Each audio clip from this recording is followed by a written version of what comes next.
una cámara desde el aire captó algo que parece sacado de una película, pero es real. Dos hombres, en plena huida sobre el mar abierto, lanzando paquete tras paquete al agua, mientras una lancha intentaba escapar a toda velocidad. Lo que esos hombres no sabían es que cada segundo de esa fuga estaba quedando grabado desde arriba por la Fuerza Aérea de El Salvador. Cuando todo terminó, las autoridades reportaron 150 kilos de cocaína incautados. Pero esa cifra esconde una pregunta que ninguna institución ha respondido todavía. ¿Qué pasó con todo lo que esos hombres lograron arrojar al mar antes de ser capturados? ¿Estamos hablando de 150 kilos? ¿O de mucho más? Esa duda es el centro de esta historia, y antes de que termine este video, le voy a mostrar por qué esa cifra oficial podría ser solamente una fracción de la verdad. Si le interesa conocer cómo opera la lucha contra el narcotráfico en El Salvador, las capturas más importantes y los operativos que casi nadie cuenta completos, suscríbase ahora al canal, porque aquí no maquillamos las cifras ni nos quedamos con la versión fácil del relato. Todo comenzó en algún punto del Océano Pacífico, frente a las costas salvadoreñas, donde una embarcación rápida, de esas diseñadas para tragar millas sin levantar sospechas, navegaba con un cargamento ilegal a bordo. La lancha tenía un nombre pintado en el casco, un nombre que con el tiempo sonaría casi como una ironía macabra: La Tóxica, una embarcación bautizada como Veneno, cruzando aguas salvadoreñas como si nadie pudiera tocarla. Pero algo que esos tripulantes no sabían es que llevaban tiempo siendo observados. Esa lancha no apareció frente a una patrulla por casualidad. Detrás de su ruta había trabajo de inteligencia, vigilancia y una unidad especializada esperando el momento exacto para actuar. Esa unidad tiene nombre: la Fuerza de Tarea Naval Tridente, el brazo de la Marina salvadoreña, entrenado específicamente para perseguir narcolanchas en zonas del océano donde, hasta hace pocos años, ningún país centroamericano se atrevía a operar. Para dimensionar de qué estamos hablando, esta unidad no patrulla cerca de la orilla. Según los propios reportes de la Fuerza Armada, la Tridente opera entre las 500 y las 900 millas náuticas de la costa salvadoreña. Eso equivale a varios días de navegación mar adentro, en zonas donde no hay señal de celular, no hay forma de pedir ayuda y donde un error de cálculo puede significar quedarse varado en medio de la nada. Ahí, en ese territorio hostil, es donde estos marinos trabajan. El ministro de Defensa, René Merino Monroy, lo explicó con una frase que resume bien la magnitud del cambio. La lucha contra el narcotráfico ya no se limita a proteger el territorio nacional, sino que El Salvador ahora contribuye activamente con la comunidad internacional en aguas internacionales. Es decir, el país dejó de esperar a que el problema llegara a la orilla. Ahora sale a buscarlo mar adentro, en una de las zonas más activas del tránsito de droga en todo el continente. Pero antes de seguir con la persecución, vale la pena entender de dónde viene realmente esta unidad y por qué hoy es capaz de hacer algo que hace apenas una década era impensable. Durante mucho tiempo, la capacidad naval de El Salvador se limitaba prácticamente a la vigilancia costera. Las embarcaciones disponibles no tenían el alcance, el combustible ni la resistencia necesaria para perseguir a una narcolancha más allá de unas pocas decenas de millas. Eso, para cualquier organización de tráfico, era una ventaja enorme. Bastaba con alejarse lo suficiente de la costa para sentirse prácticamente intocable. La creación y el fortalecimiento de la Tridente cambiaron esa ecuación por completo, y ese cambio es el que hizo posible que, años después, una lancha como la Tóxica terminara acorralada a cientos de millas de tierra firme. El día en que cayó la Tóxica, la persecución comenzó en alta mar. Las embarcaciones de la Tridente cerraron el paso por el agua mientras un helicóptero de la Fuerza Aérea sobrevolaba la escena, marcando cada movimiento de la lancha desde el cielo. Imagine ese instante. Usted va en mitad del océano, sin tierra a la vista, convencido de que la inmensidad del mar lo protege, y de pronto escucha el ruido de un helicóptero sobre su cabeza y ve patrullas cerrando el horizonte.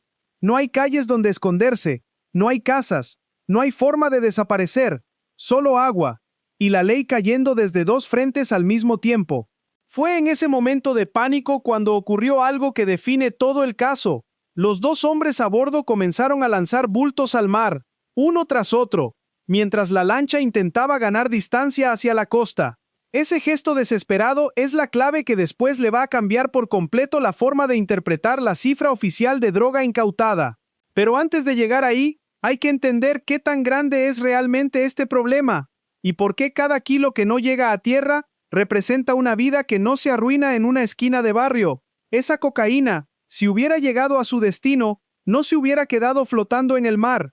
Habría sido fraccionada, distribuida y vendida en pequeñas dosis hasta terminar en manos de un adolescente cualquiera, en cualquier colonia, sin que nadie sospechara de dónde vino realmente esa bolsita. La cadena empieza exactamente así. En un puerto lejano de Sudamérica, cruza el Pacífico en una lancha como esta, y si nadie la detiene, termina en la esquina de un barrio salvadoreño. Por eso lo que ocurre a cientos de millas de la costa, en apariencia tan lejos de nuestra vida diaria, en realidad nos toca más cerca de lo que imaginamos. Acorralada por mar y aire, la tóxica no tuvo más opción que dirigirse hacia tierra firme. Encalló en la playa La Bocana de Misata, en el departamento de La Libertad. Ahí, en la arena, los dos hombres a bordo intentaron huir a pie, como dos sombras corriendo contra un reloj que ya se les había acabado. ¿Lograron escapar? No por mucho tiempo. Uno de ellos fue interceptado directamente en la playa por personal de la Fuerza Aérea, en el mismo lugar donde terminó la persecución aérea. El otro intentó perderse entre la zona costera, pero fue alcanzado por agentes de la Policía Nacional Civil, que cerraron el cerco en tierra. Deténgase un segundo en ese último tramo, porque dice mucho de cómo se siente el momento exacto en que un fugitivo entiende que ya no hay salida. Horas de tensión en alta mar, el ruido constante del helicóptero, la adrenalina de tirar la carga al agua con las manos temblando, y después, al fin, sentir arena bajo los pies, pensando quizás que en tierra todavía quedaba una oportunidad de perderse entre la vegetación costera. Esa esperanza duró poco. El cerco que había comenzado a cientos de millas mar adentro terminó cerrándose en una playa, con los dos hombres bajo custodia en cuestión de minutos. Cuando finalmente los tuvieron bajo control, apareció un dato que le da un giro distinto a todo el caso. Ninguno de los dos hombres era salvadoreño. Uno era guatemalteco, identificado como Luis Alfredo García Guevara. El otro, nicaragüense, identificado como Javier Ruiz, de 32 años. Dos extranjeros, de dos países distintos, juntos en la misma lancha, cargada de cocaína, frente a nuestras costas. ¿Por qué dos hombres de nacionalidades diferentes terminan en la misma embarcación, arriesgando su libertad por un cargamento que ni siquiera les pertenece? La respuesta es casi siempre la misma en este tipo de estructuras.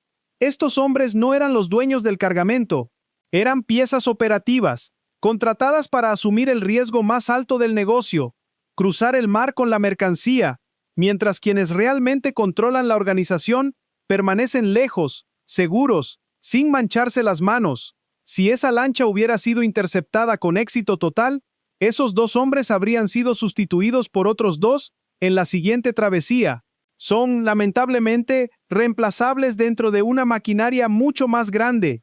Y aquí surge otra pregunta que vale la pena hacerse.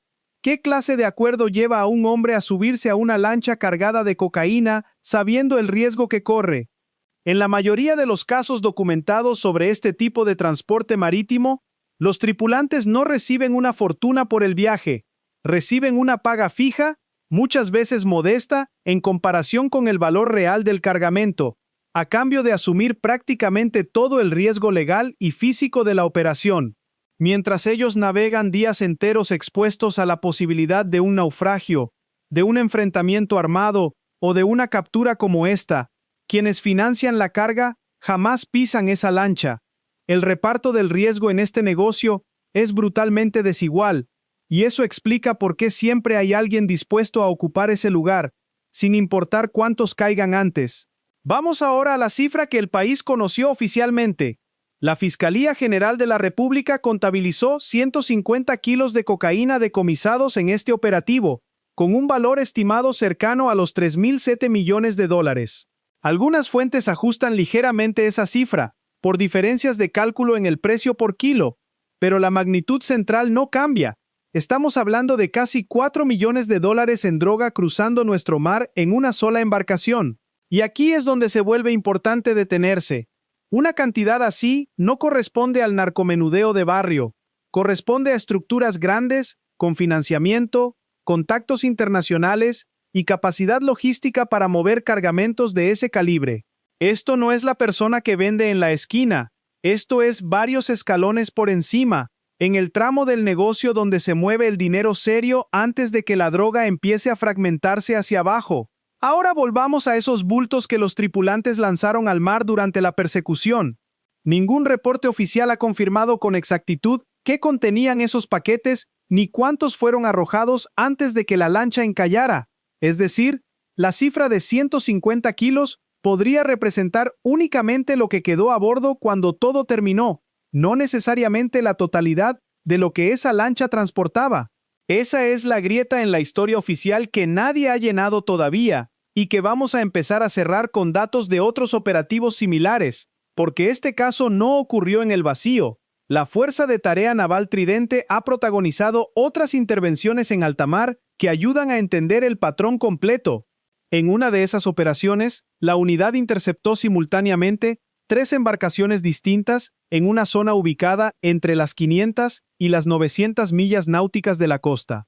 A bordo viajaban 9 personas, 3 ecuatorianos y 6 guatemaltecos, transportando, en conjunto, 1,5 toneladas de cocaína. Con ese golpe, el país acumuló en ese periodo más de 10 toneladas de droga incautada en el mar, un volumen que el propio ministro de Defensa calificó como reflejo de una eficiencia muy superior a la de años anteriores. Pero el siguiente dato es todavía más revelador, porque ahí ya no se trataba solamente de droga.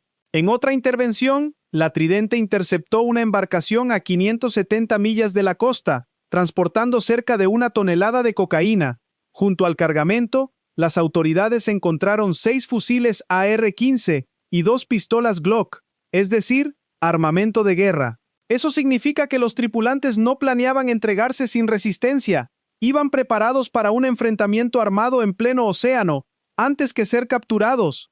A bordo de esa lancha viajaban 4 hombres, todos de nacionalidad costarricense. Deténgase a pensar en lo que eso implica realmente.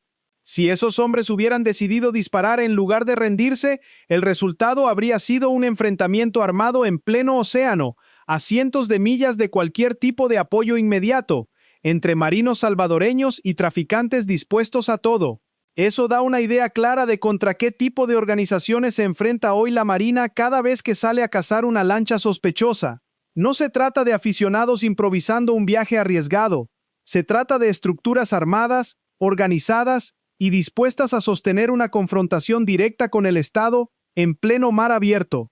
Y hubo un tercer episodio, quizás el más inquietante de todos. En esa ocasión no hubo persecución ni detenidos. La Tridente localizó, a unas 900 millas de la costa, 1,5 toneladas de cocaína flotando a la deriva, en bultos abandonados, sin tripulación ni embarcación cerca. Droga por millones de dólares, simplemente flotando en mitad del océano, abandonada por alguien que prefirió perder el cargamento completo antes que arriesgarse a ser atrapado con él. Ese último caso es exactamente la clave que conecta todo. Si en otro operativo apareció 1,5 toneladas de cocaína flotando porque alguien la soltó para escapar, ¿no es razonable pensar que algo similar, a menor escala, ocurrió con la tóxica? Esa conexión es la que sostiene la hipótesis de que los 150 kilos contabilizados oficialmente fueron apenas lo que esos 2 hombres no alcanzaron a deshacerse antes de encallar. Ahora bien, surge la pregunta lógica: en un océano tan inmenso, donde una lancha es prácticamente un punto invisible en cientos de millas de agua, ¿cómo es posible que la Marina salvadoreña localice estas embarcaciones con tanta frecuencia? Encontrar una narcolancha a ciegas en alta mar sería comparable a buscar una moneda específica en un estadio completamente lleno. Matemáticamente, casi imposible por simple patrullaje aleatorio.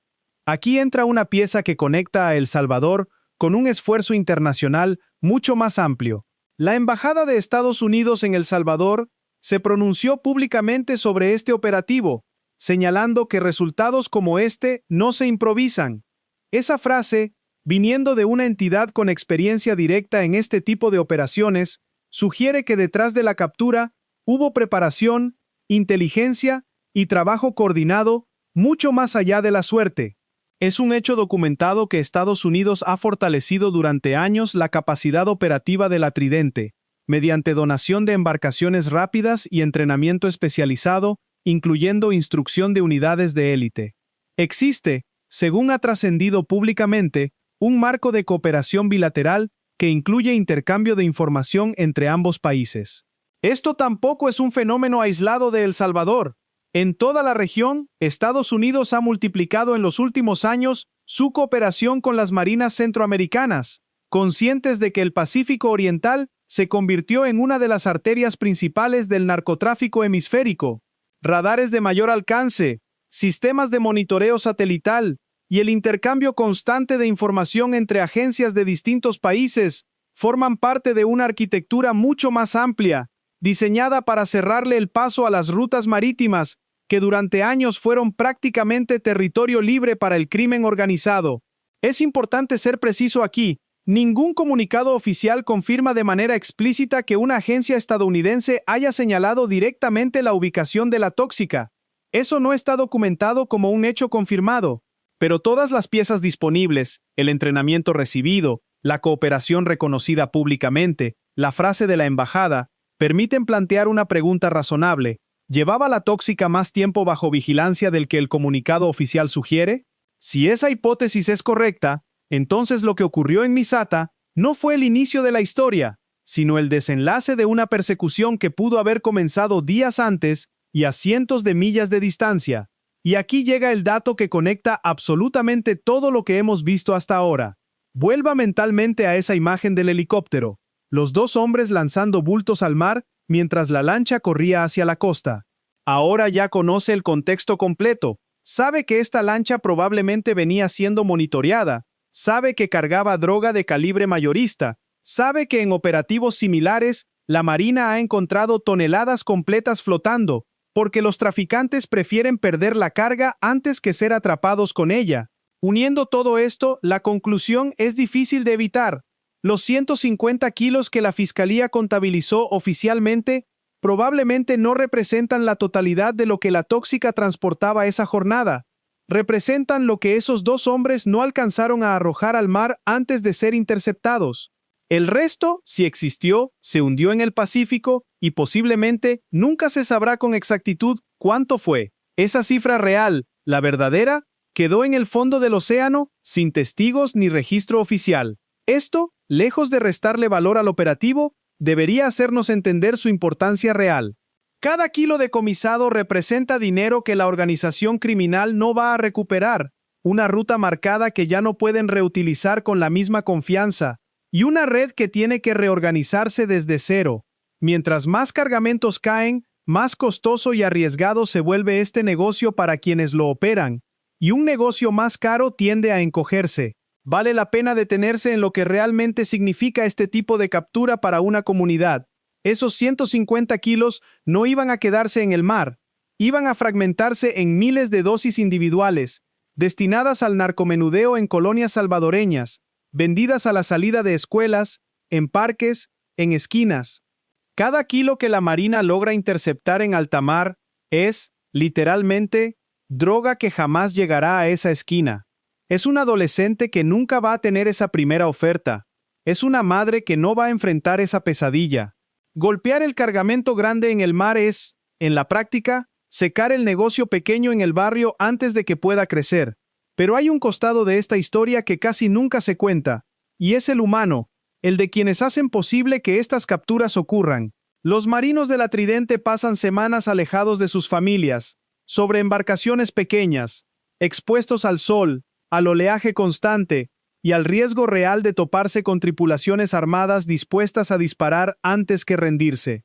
No existe glamour en ese trabajo, existe disciplina, entrenamiento y una exposición al peligro que rara vez se reconoce públicamente con el peso que merece. Cada vez que un comunicado anuncia una captura exitosa, detrás hay días de navegación, de incertidumbre y de decisiones tomadas bajo presión, muchas veces sin saber con certeza si la embarcación que persiguen va armada o no.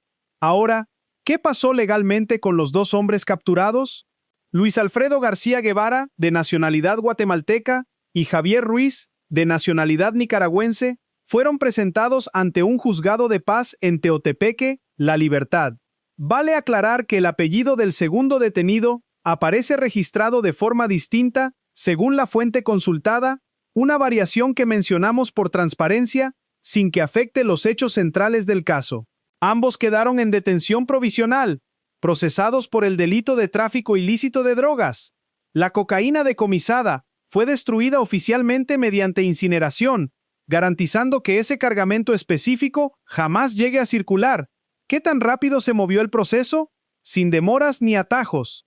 Desde la captura hasta la judicialización, el caso avanzó con la velocidad que se espera cuando la evidencia es contundente: droga incautada, embarcación identificada, tripulantes detenidos en el acto.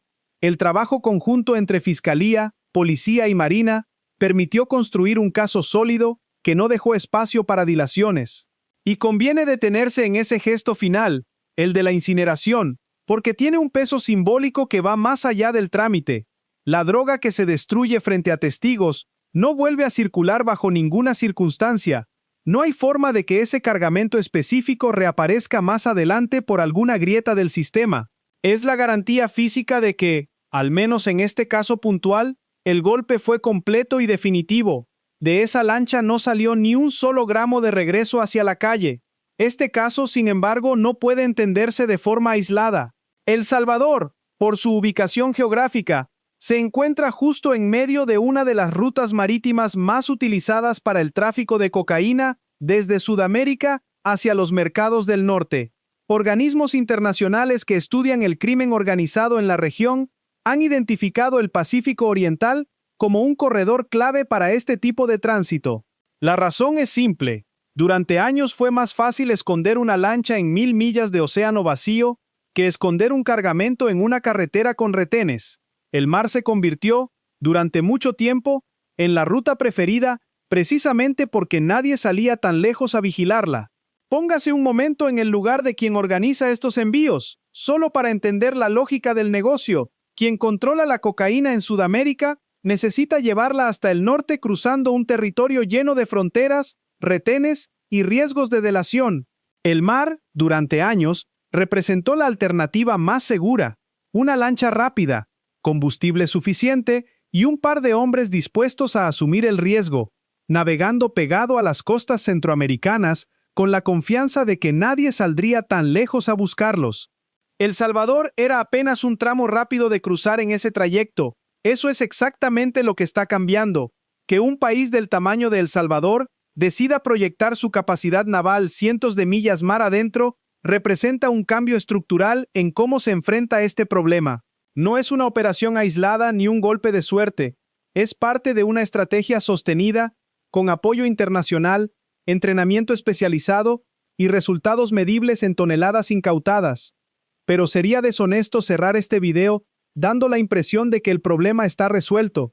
El océano sigue siendo inmenso, la ruta sigue siendo rentable para quienes la operan, y mientras exista demanda en el norte y producción en el sur, seguirán intentando cruzar más embarcaciones como la tóxica.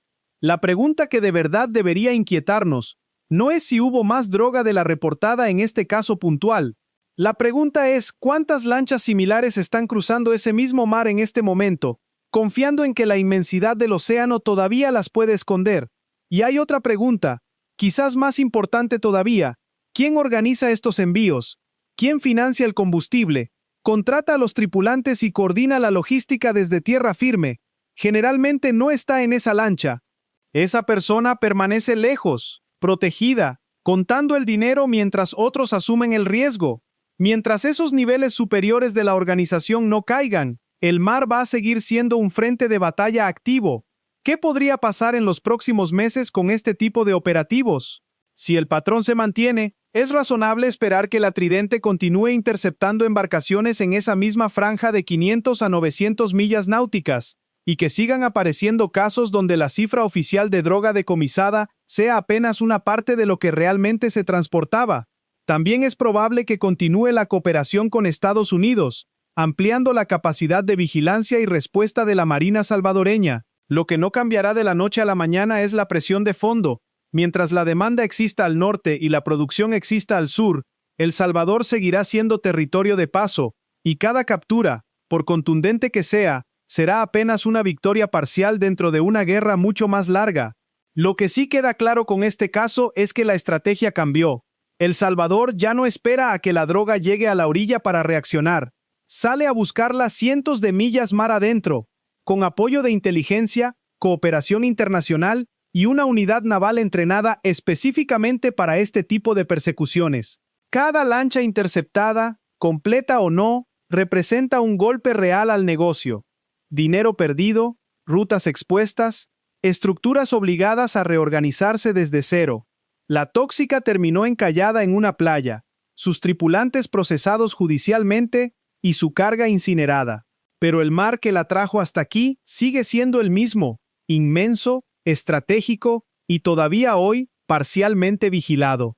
La verdadera victoria no se mide solamente en los kilos que se logran contar en tierra, sino en todo lo que esa droga deja de hacer cuando nunca llega a una esquina.